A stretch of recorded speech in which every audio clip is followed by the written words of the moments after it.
Boa noite a todos, muito bem-vindos. Vamos para essa quarta aula desse primeiro módulo, sempre pedindo a Deus, né, a bênção em nome do Pai, do Filho e do Espírito Santo, amém.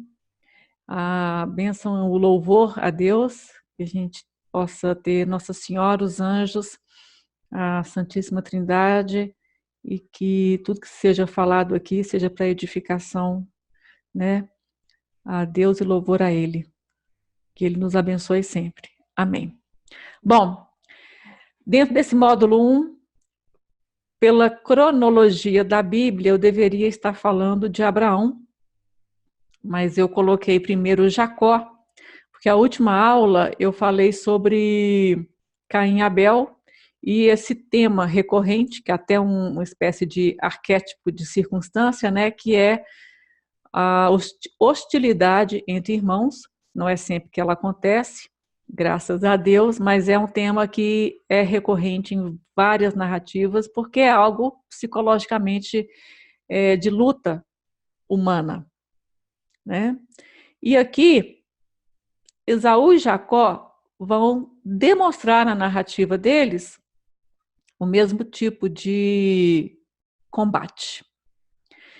Então, olha só, vou deixar claro novamente que aqui eu coloco uma interpretação mais em nível psicológico, e o nível teológico da leitura dessas narrativas, ele é imensamente rico.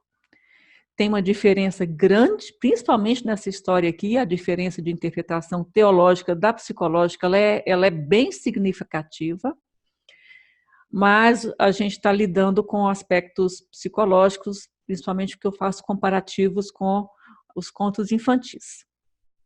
Então, eu peço a vocês que leiam na Bíblia, né, se não me engano, o capítulo 25 do Gênesis em diante, para vocês terem noção dos detalhes da história. Aqui a gente não tem muito tempo para ler, mas eu vou colocar, pontuar algumas coisas para vocês entenderem. Então, Isaac se casou com Rebeca. Quem que é Isaac? Ele é filho de Abraão.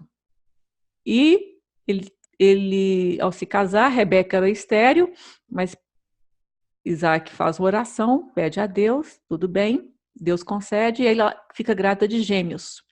E o interessante é que já na barriga dela, ela sentia ali uma luta muito grande. E ela perguntou ao Senhor, né, mas Senhor, por que essa luta? E o Senhor já falou com ela que teria ali duas nações, né, dois povos que iriam se dividir, e o mais velho iria servir ao mais novo, e que não era o usual. E aqui nós vamos ter uma trajetória quando eles nascem, um é Esaú, o outro é Jacó. A tradução do nome Jacó quer dizer o suplantador, o que usurpa, e também tem a ver com calcanhar, né? E quando vai nascer, quem que nasce primeiro? Esaú, mas ali quando são gêmeos, né? Quando Jacó nasce logo em seguida, ele está agarrado ao calcanhar do Esaú, como se já quisesse ele, ao nascer, já falar que ele estava ali preparado para, entre aspas, né, puxar o tapete do irmão. E é isso que vai acontecer. Na nossa sociedade hoje, a gente não tem entendimento cultural do que é ser um primogênito naquela época. Existiam várias regalias em termos de bênção do pai em relação a esse filho, daquilo que ele herdava, das responsabilidades, a parte de oferecer sacrifício a Deus. Então, assim, era um valor considerado de altíssimo nível você ser primogênito, né? Então, a gente tem que entender que culturalmente ali estava algo de valor gigantesco, impensável para um filho primogênito pensar em abrir mão daquilo. Acontece que nós vamos ver na história de Jacó esse tipo de entendimento de que ele, Jacó, que era o segundo filho, queria receber essa primogenitura, que ele não tinha como por nascimento, então ele resolveu fazer algo de má fé com Esaú, com a ajuda da mãe, Rebeca. Então, nós temos aí uma esperteza muito grande. Sempre eu estou ressaltando que aquilo que eu estou falando hoje é no nível psicológico, porque no teológico vai ter um entendimento muito mais profundo. Mas aqui nós vemos Jacó aprontando para o irmão, com a ajuda da mãe. E Jacó vai aprontar com o irmão Esaú, vai enganar o pai Isaque. E ao longo da vida de Jacó, a gente vai vendo como que ele vai agir também com o tio, irmão da mãe, Labão, e com as esposas. A gente tem que também culturalmente ver que na época era permitido mais de uma mulher para o homem, né? E essa esperteza, né, que Jacó vai se vestir com pele de animais, né, para fazer de conta que ele é o Esaú, porque Esaú era peludo, né? A própria Bíblia fala isso. Isaac, para dar a bênção já na velhice, né? Normalmente a bênção era dada na velhice. Isaac, que é o pai, estava mais para cego do que para tudo, né? Então pediu para Esaú ir caçar, porque ele era de caça e o Jacó era mais de ficar na barra da saia da mãe. E aí, só que aí a mãe escutou que Isaac queria uma caça para comer e ela já falou com o Jacó: ó, não espera seu irmão chegar não, vai lá no rebanho e pega lá 2 cabritos lá que eu vou preparar e você leva para o seu pai, leva pão e leva vinho e tal, e faz de conta e toma as peles aqui, que são as roupas de Esaú, e faz de conta que você vai ser o Esaú para o seu pai te abençoar. E assim o fez. Mas tem um detalhe que aconteceu antes, que é o que eu quero colocar aqui com entendimento para a gente comparar com os contos também infantis. Para ele conseguir isso, primeiro ele conversou com Esaú na seguinte forma: Esaú tinha saído para caçar, voltou cansado, fatigado, morto de fome, e Jacó já tinha ali preparado um prato de lentilhas. E aí, Esaú, quando chega, Jacó fala assim: eu estou aqui fazendo mais ou menos o diálogo. Oi, e aí, meu irmão? Beleza se fosse hoje. Não tem beleza lá na Bíblia, não, mas se fosse hoje. Beleza, nota com a fome danada. Nossa, mas você está fazendo um prato aí? Que isso, que cheiro bom e tal, não sei o quê. Estou com fome, estou faminto. Aí o Jacó fala assim: ah, te dou, não tem problema não, mas você vai ter que me dar, jurar para mim que a sua primogenitura, seu direito a ser primogênito, todas as bênçãos que você vai receber, herança X, Y, Z, você vai ter que me passar. E aí está um momento que Esaú abre mão da sua primogenitura para pôr um prato de lentilhas. E aqui tem uma coisa para a gente entender, é o seguinte: na primeira aula desse curso, eu dei uma noção, comecei a apresentar para vocês um entendimento sobre sacrifício. Desde o Gênesis ali existe o pedido de Deus para que se faça uma pequena renúncia por um bem maior. No caso de Adão e Eva, foi ali renunciar a comer da árvore do conhecimento do bem e do mal, para que eles continuassem ali em obediência a Deus e no paraíso. A gente comparou isso com os contos de fada também, que tem sempre um pedido lá para Cinderela, pode curtir tudo do bom e do melhor na festa, com carruagem, com vestido, com o príncipe, mas tinha que chegar meia-noite. Então, esses vetos que dão a entender qual é o sentido de sacrifício a gente já viu. Mas aqui existe um tipo de sacrifício de maneira invertida. Porque você sempre renuncia a algo pequeno em relação a algo bem maior. Né? E aqui, o que Esaú estava fazendo? Estava abrindo mão da coisa maior que a primogenitura, por um impulso do apetite dele, que é a fome. Então aqui houve uma inversão. E aqui a gente, quando trabalha os contos com as crianças, né, a gente tem que ir colocando para eles irem percebendo a questão do discernimento, como a gente tem que discernir na vida. É o impulso que vem da fome, da vontade de comer algo. Outros impulsos, esses vão ter uma voz maior ou não. Então, por exemplo, se a gente pegar os 3 porquinhos, a gente vai ver que ali parecido aconteceu algo, parecido. Por quê? Nós temos 3 porquinhos, a gente sabe pela história que o primeiro porquinho construiu uma casa de palha, o segundo uma casa de madeira bem frágil e o terceiro que construiu uma casa resistente ao sopro do lobo. Só que eles construíram essa casa rapidamente de palha e a de madeira porque eles queriam brincar. Ou seja, a diversão falou mais alto. Então, a proteção da vida deles, que é o bem maior, foi colocado no segundo plano e eles preferiam, eu vou acabar rápido para eu poder brincar, me divertir de alguma forma. Né? A gente vê também um caso num conto, que é a palavra até difícil, Rumpelstiltskin. É um conto que tem uma historinha assim, num ponto parecida com o caso de Esaú e Jacó, porque a filha do moleiro, né? O moleiro falou com o rei que a filha dele era prodigiosa, conseguia pegar palha e colocar na roca, né? Como se fosse tecer ali e sair ouro, né? E o rei ficou impressionadíssimo com aquilo e o moleiro falou, não, minha filha dá conta disso e tal. E aí a filha foi colocada num quarto com uma certa quantidade de palha para fazer aquilo. E ela se viu assim, meu Deus, como é que eu vou fazer? Aí aparece o Rumpelstiltskin. Fala assim, eu consigo fazer, mas você me dá algo em troca. Aí ela dá lá, sei lá, um colar. Aí depois o rei gostou do que ela fez e pediu para ela fazer mais uma quantidade, dá lá sei lá, um anel. E aí foi. Aí o rei viu que aquilo ali funcionava mesmo, e aí, sem saber que era o Rumpelstiltskin, né?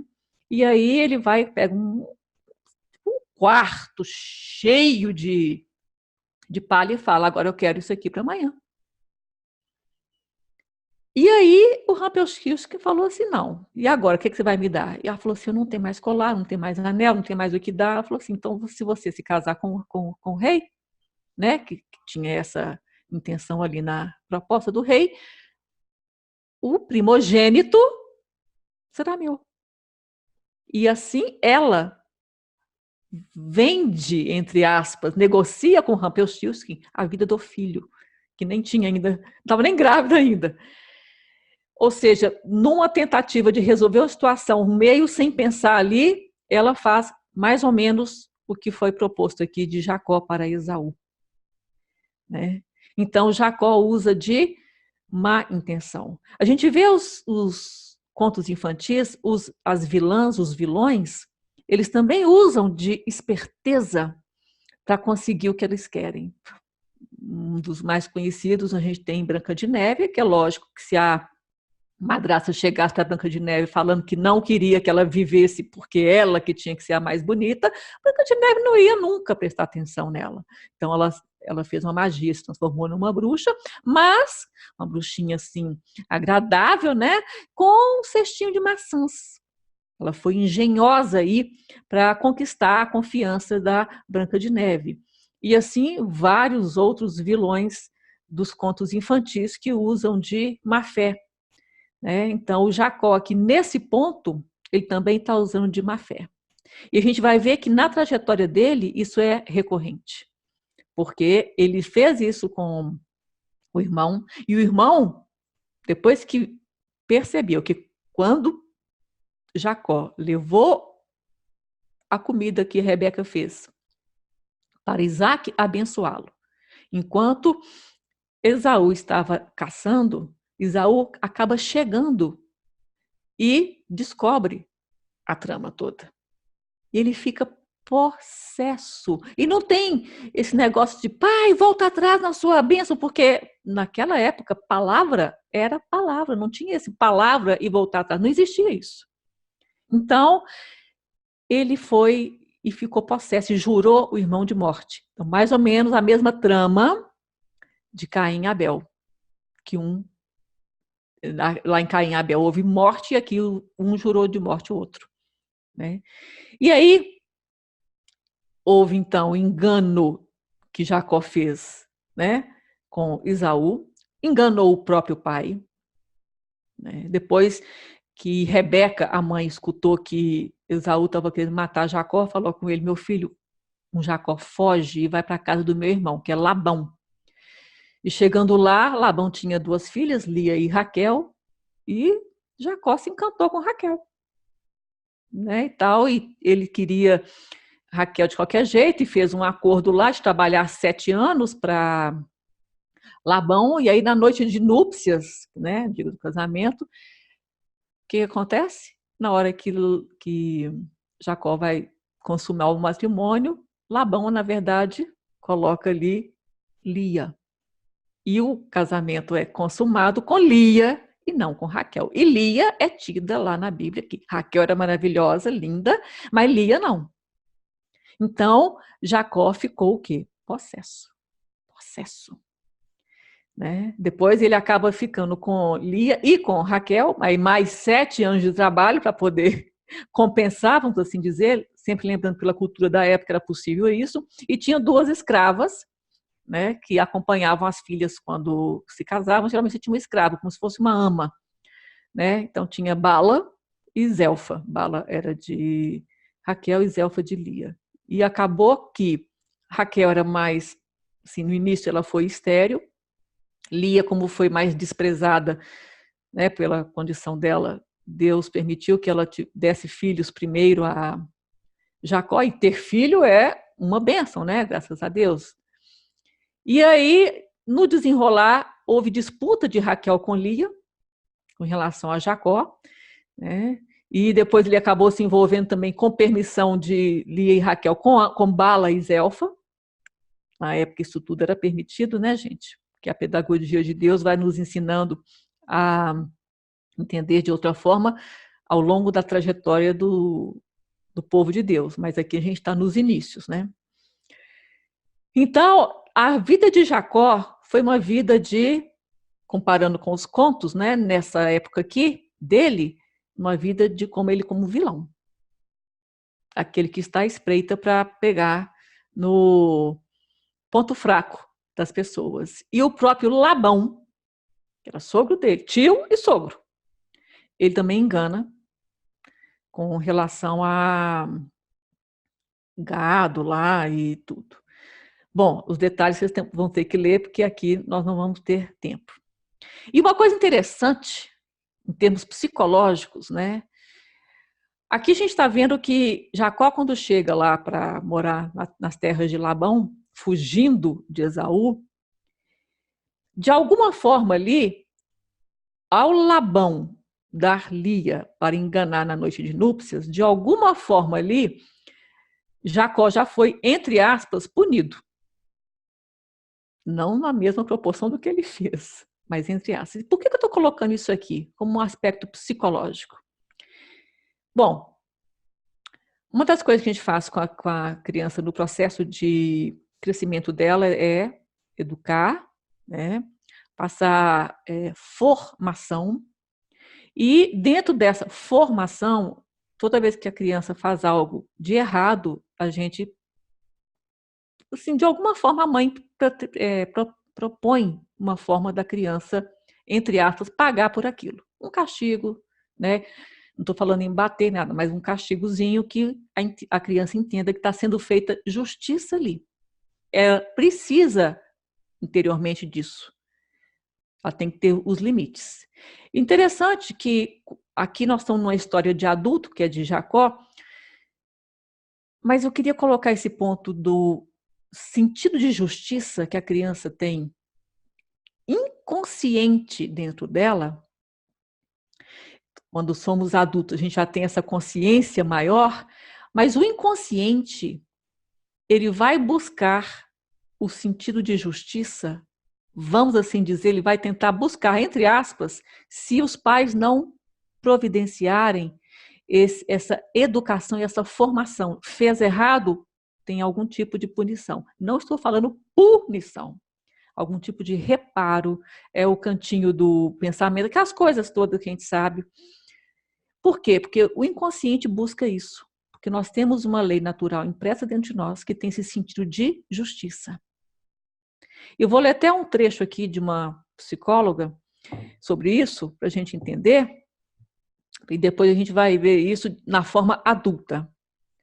Olha só, a criança suporta muito melhor um castigo pelo qual possa reparar o seu erro do que ficar com o sentimento de culpa.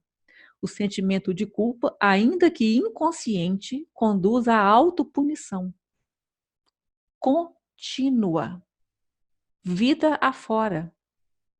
E muitas são as pessoas que, por esse motivo, não se permitem qualquer sucesso ou mesmo a cura de seus males. Entretanto, os pais devem ter o cuidado de não transformar o castigo em gestos de raiva, né, de transferência de outros problemas ou de rejeição à criança.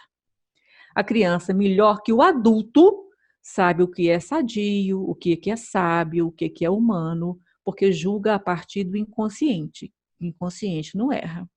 E se for educada para o egoísmo, acaba por autopunir-se por isso, além de castigar a todos que a cercam como uma espécie de transferência da falta e falha dos pais.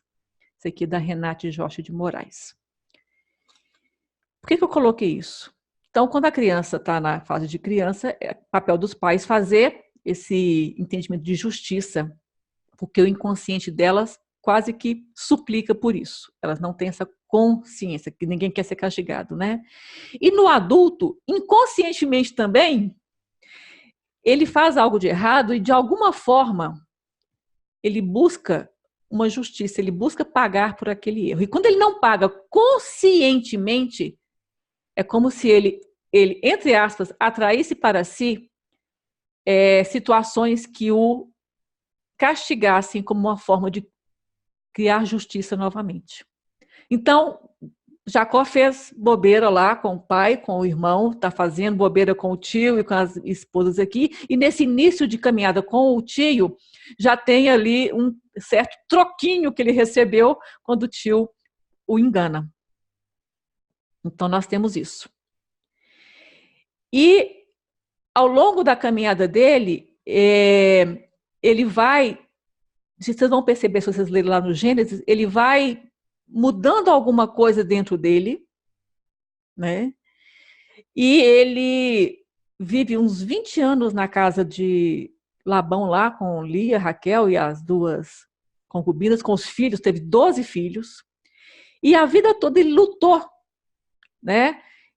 E depois, quando bem mais para frente, bem no final do Gênesis, quando ele já está mais velho e tal, e os filhos, vai ter aquela história de José, que é conhecido como José do Egito, que os irmãos vendem José, né, para mercadores e chegam para o pai e falam para o pai: nossa, mas cadê o José? Eles falam: ah, José morreu, né? Tem só aqui o manto que ele usava, todo sujo de sangue, foi atacado por feras. Eles dão uma desculpa para o pai. E durante muito tempo, Jacó ficou com aquilo no coração, de que o filho predileto tinha morrido. Ou seja, mais uma punição ligada a uma espécie de morte, né? Porque, na verdade, José não morreu.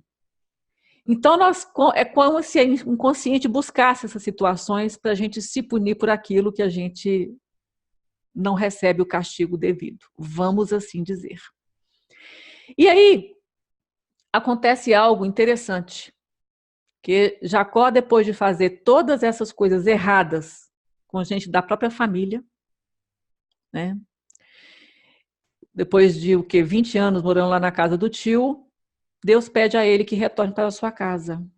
Só que retornar para a sua casa quer dizer o quê? Se encontrar com quem? Esaú. E agora, ele tinha sido jurado de morte, como é que ele volta, né? Então, ele juntou toda a família e vai encaminhada para encontrar-se com o irmão. E tem 2 episódios sobrenaturais que acontecem nessa volta, mas eu vou contar só um por questão de tempo, que é o mais importante, que é o que eu queria deixar aqui hoje. Em um momento lá, que ele está deitado à noite, ele é acordado assim e ele começa travar uma luta com um ser que lá na Bíblia primeiro se chama de homem, depois a gente vê que é o anjo do Senhor.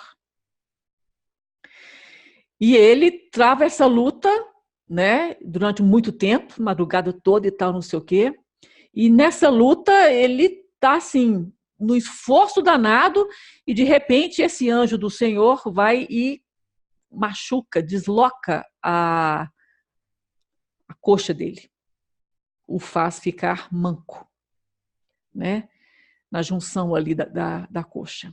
E no momento ali, né, o anjo perguntou para ele: quem és tu? Qual é o seu nome?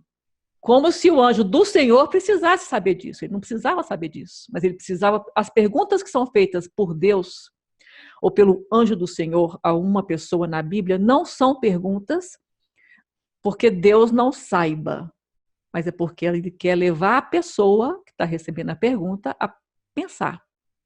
E aí, ele pergunta: qual é o seu nome? Ele fala: Jacó. E o que é Jacó mesmo? Usurpador, suplantador. Não é um nome com uma característica positiva. E por que ele fez essa pergunta? Porque primeiro ele quer que Jacó olhe para dentro de si e veja que ele foi, infelizmente, fiel a essa característica de ser usurpador, de passar os outros para trás. Mas agora ele estava indo para uma outra caminhada, né? Que ele ia encontrar com o irmão, e ele estava morrendo de medo. Ele poderia ser morto, ele estava com os filhos, né? As esposas, as escravas, os filhos, os animais, nananã. E aí esse anjo fala com ele que ele venceu. E fala: a partir de hoje você não vai chamar mais Jacó, você vai se chamar Israel, que quer dizer aquele que luta com Deus. Interessante, né, que justamente durante a vida toda de Jacó, ele lutou contra o pai, contra Esaú, contra Labão, contra as esposas, né, em várias situações lá vocês vão ver. E agora vem o anjo do Senhor também lutando, e para ele lutar contra. E ele acaba vencendo. Mas que vencer é esse? Alguém vence Deus? Não. Mas eles, vocês vão ver que Jacó, agora Israel, pede a bênção para esse anjo, porque apesar do anjo falar que ele venceu a luta, né, digamos assim, porque o anjo tinha que ir embora, Jacó fala: eu preciso da sua bênção, você não vai sair daqui sem me abençoar. E o anjo abençoa. Então, a gente pode entender o que em nível psicológico, a trajetória de Jacó, de usurpador, suplantador, lutar contra as pessoas, né? Ele estava ali, entre aspas, lutando ao mesmo tempo contra Deus, nessa trajetória dele toda, porque ele está lutando contra seres que Deus criou, né? Ele não tinha essa dimensão, né? E ele agora pede para abençoar, ele se vê ali numa situação de: eu não tenho mais recursos para enfrentar meu irmão, eu tenho todos os recursos, né, de esposas e escravas e bens, né, um tanto de rebanho, mas ele no interior dele ele fala que ele está com medo. Então agora sim ele consegue se vencer, né? Ele se humilha no certo sentido, pedindo a bênção para o anjo. E o anjo vai: eu tinha ferido na perna. E por quê? Porque é o seguinte, eu comecei esse curso falando que a história do ser humano é uma história de como sair do ponto A para o ponto B. E do B para o C, e do C para o D. A nossa trajetória é uma caminhada. Quando a gente luta na nossa caminhada, a gente é marcado pelo transcendente, tendo consciência ou não. E esse transcendente, na figura aí do anjo, nos marca. A realidade do transcendente nos marca, nos atinge, né? E marca justamente no membro que nós vamos fazer a nossa caminhada. Ou seja, a nossa trajetória é marcada pela luta com o transcendente. Às vezes o transcendente, você vai estar do lado dele, às vezes você vai estar contra ele, como Jacó esteve. Então, o que é de impressionar, que aí vem uma palavra do Jordan Peterson, né? É que ele fala o seguinte: o povo de Deus vai sair deste homem, Jacó, que teve 12 filhas com 4 mulheres. 12 filhos com 4 mulheres. Povo de Deus. E nós somos, no Novo Testamento, como se fosse o novo povo de Deus, que o povo de Deus do Antigo é o que nós hoje, como igreja, somos o novo povo de Deus. Então, nós somos um povo que luta com a marca do transcendente em nós, na nossa caminhada de vida. E o transcendente nos marca.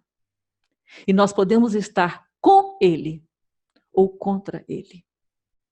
Então, nas figuras dos contos de fada, nós vamos ver representado, já falei hoje dos vilões e das vilãs, né? Da esperteza ali do Rumpelstiltskin, né? E o herói também, ele tem uma caminhada que é uma caminhada de escolhas, de não fazer sacrifícios invertidos, porque ele tem que pensar.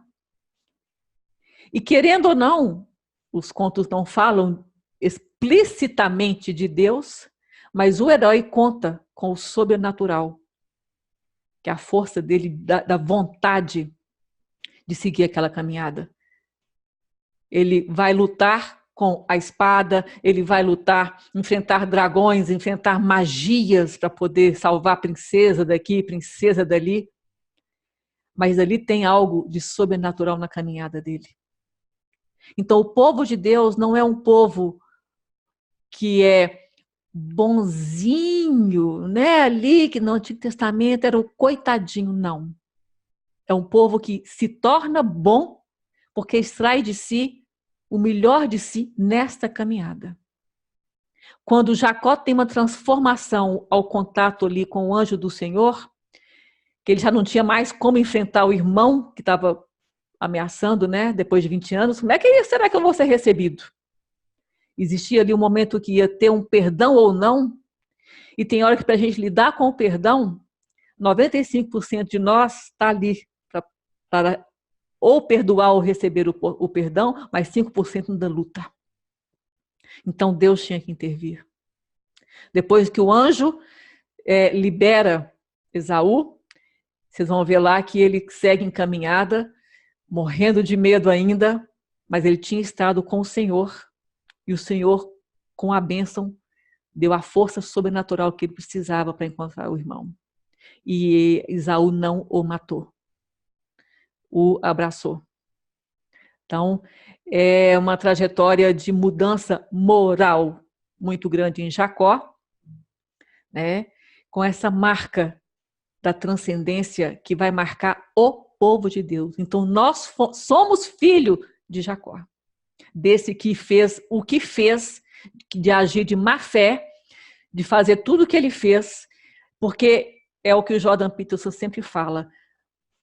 A possibilidade de nós sermos Caim e Abel está dentro de nós e vai existir para o resto da vida. Mas a gente tem que trabalhar as para poder a gente fazer com que as características da virtude, por exemplo, né, no caso da comparação de Abel, prevaleçam em relação a Caim.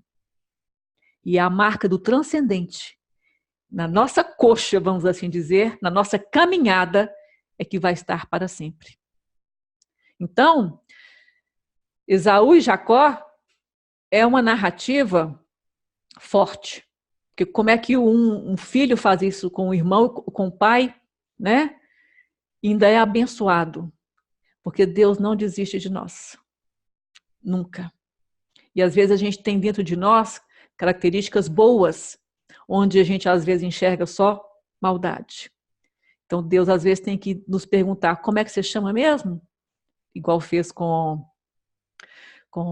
Jacó, e ele olhar para si, eu sou o usurpador, eu sou o suplantador, e depois cair em si, opa, tem um novo nome para você. É um homem que luta. A vida do ser humano é uma vida de luta com Deus e às vezes contra Deus. Mas a realidade transcendente está sempre nos marcando permanentemente, para lembrarmos que a nossa caminhada é com Ele. É Ele que nos sustenta. E a caminhada dos nossos filhos, nos entendimentos das histórias e da própria história dele, é essa. Não é algo que vai no nível reto, eu vou ser sempre bonzinho. Não. Você vai lutar para ser bom. E essa força, às vezes, para ser bom, tem que ter algo natural e lógico do sobrenatural. Meus queridos, semana que vem, se Deus quiser, eu vou voltar à cronologia em Abraão, porque é com Abraão que vem Esaú e Jacó, que aí eu posso dar o final desse módulo. Mas hoje, essa história de Esaú e Jacó, ela estava muito ligada a essa disputa de hostilidade entre Caim e Abel, e aqui na Bíblia. Logo assim, próximo, no mesmo livro, no Gênesis, a gente tem um segundo exemplo desse conflito. É um arquétipo de circunstância que vai prevalecer em diversas histórias, mundo afora, até hoje. Muito obrigada e até semana que vem, se Deus quiser. Fiquem com Deus.